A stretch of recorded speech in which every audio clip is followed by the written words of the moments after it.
The Grand Canyon. Breathtaking, powerful, impressive, inspiring, awesome in the true meaning of that word. It's one of those natural wonders that seem so obviously placed under the protection of a national park and monument, even to expansionist Teddy Roosevelt, who had this to say when he visited the site a few years before he made it a national monument. Let this great wonder of nature remain as it now is. Do nothing to mar its grandeur, sublimity, and loveliness. You cannot improve on it. But believe it or not, there's more than one plan to not so much improve on the Grand Canyon, but to make it more economically useful, because for fuck's sake, it's really just sitting there, barely making any money off of park fees and a few souvenir keychains. It's time that we put it to work. So what if we built a giant fucking compound of stores and hotels right next to it? This is the idea behind the proposed Grand Canyon Escalade project, which, yes, does indeed sound like an even douchier version of the regular Escalade, if that's even possible. This plan seeks to build what amounts to a small city along the rim of the canyon, including a hotel, motels, restaurants, retail stores, studios and galleries, an RV park, visitor center, museum, and an aerial tram to carry visitors from the canyon rim down to the Colorado River, where there will be another restaurant, just in case they got kind of famished on their ride down the fucking tram. Also, on the banks of the old Colorado, there would be another gift shop, an amphitheater, an elevated walkway. Welcome to pristine nature, everyone. So, what's wrong with this plan? Obviously, the most glaring issue is, of course, the environment. Not just the eyesore issue, the disgusting display of a fucking gap right in the middle of a natural wonder. Not just that, but the impact of roughly 3 million tourists a year in a fragile ecosystem like the Grand Canyon. That's not something that can just be glossed over.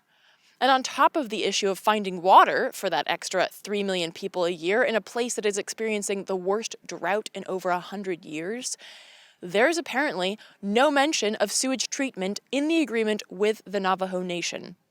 They're the owners of the land in the proposed development area. So, we are talking about somewhere around 10,000 people a day, eating, drinking, showering, pissing, and shitting, and I guess we'll just cross that bridge over a river of shit when we get there. And speaking of which, there is also the issue of the Navajo Nation.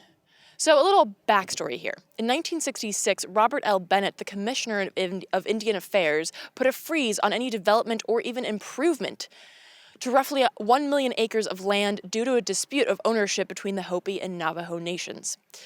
Over the course of the next 40 years, while the lawsuit between Hopi and Navajo tribes lodged itself in the courts like a giant turd in a drain with no sewage plan, those living on the disputed lands endured tremendous social and economic hardships due to the freeze. Homes fell into disrepair as quote-unquote improvements, like running water and electricity, were prohibited. Jobs were scarce at best, and everything from education to healthcare to social services and infrastructure repairs to things like roads and bridges were effectively non-existent. In 2006, a court approved a settlement between the tribes and awarded most of the land back to the Navajo. And in 2009, Obama officially repealed the freeze, and his repeal allowed for the Navajo to begin developing and improving their lands. Enter the Escalade Project.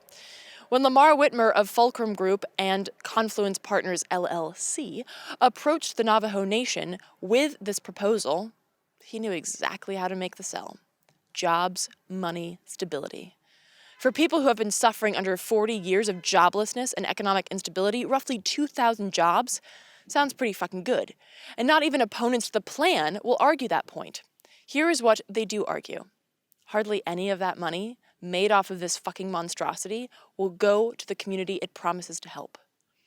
Details from the agreement between Confluence and the Navajo Nation show that a maximum of 18% of revenue is earmarked for the Navajo, and that's if attendance stays above 2 million. If attendance drops below 800,000 people, the Navajo get a whopping 8% of revenue. So this is basically that freeze I mentioned in slightly less frigid form. As Renee Yellowhorse, Navajo and member of Save the Confluence said, which is an organization that's fighting the development, she said there would be a few well-paying jobs, but most of the profits would go right back to the developers in Scottsdale. They come in with their empty promises, dividing the people. It hurts me very much. She goes on to remark on the importance of the land outside the obvious colonial appreciation for nature. This is where our spirits go back to. My father passed away last March. That's where he resides. This is where the tram would go. This is the heart of our Mother Earth. This is a sacred area, and we do not want to see the site desecrated. The specific area she's speaking of is the confluence, where the Little Colorado River and the Colorado River meet. For the Navajo, this intersection represents the coming together of male and female, the beginning of life. As of now, the development is still under dispute. Opponents like Renee Yellowhorse, Save the Confluence, and the Grand Canyon Trust are all pushing for culturally driven, locally based alternative economic development initiatives, aka shit that doesn't include shopping malls, trams, hotels, motels, and irreversible environmental destruction. You can learn more about this work and join the fight to save the Grand Canyon at savetheconfluence.com and grandcanyontrust.org. Now, before we move on, let me just quickly dive into one more issue threatening the Grand Canyon. You may recall from episode 48 that radiation is pluming up from abandoned uranium mines all across the western United States. And in some cases, that radiation is many times worse than the red evac zones around Fukushima. And that's fucking nuts. As is the fact that there's no accountability or federal push to clean up these leaking death pits. What is also nuts, however, is that there is now a push to open up new uranium mines around the Grand Canyon. That's new mines, by the way, on top of existing mines. A little backstory here as well, stay with me. There's already been uranium mining around the Grand Canyon for decades. In fact, an article written last year by Mark Udall, board member of the Grand Canyon Trust and former Colorado senator, he noted that mining has already polluted 15 springs and 5 wells within the Grand Canyon's watershed with toxic levels of uranium. He goes on to list uranium spills, poisoned groundwater, creeks, and tributaries that, much like our story from episode 48, come with irreversible damage to people and planet, exacerbated by the total lack of corporate accountability. Now, activists have been fighting against these mining interests around the Grand Canyon for years. And just last week, Carletta Toulouse of the Havasupai tribe traveled to D.C. to deliver more than 50,000 signatures urging Obama to permanently ban uranium mining around the Grand Canyon by extending the National Monument designation to the surrounding areas just outside the park.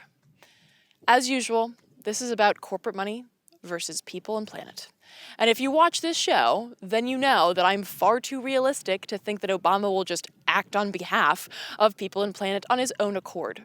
So whether you're moved by the shopping mall plans or the plumes of death dust, be moved and do something.